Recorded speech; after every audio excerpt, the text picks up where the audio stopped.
আপনাদের আরও সঠিক তথ্য দেওয়ার জন্য আপনারাও আমাদেরকে একটু উৎসাহ দিন। বেশি বেশি করে আমাদের এই ফসল ফলাও চ্যানেলটি সাবস্ক্রাইব করুন এবং লাইক করুন এবং বেশি বেশি শেয়ার করুন, যাতে আমরা আরও নতুন ভিডিও তৈরি করতে উৎসাহ পাই।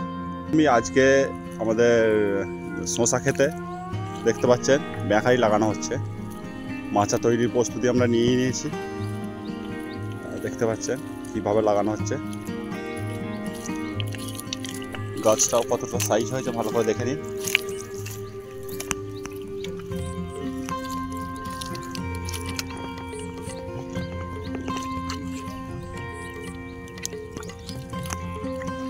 দেখতে পাচ্ছেন ব্যাখারি অলরেডি লাগানো হয়ে গেছে। এগুলো এদিকে ব্যাখারি ফেলাও হয়েছে লাগানো হবে বলে।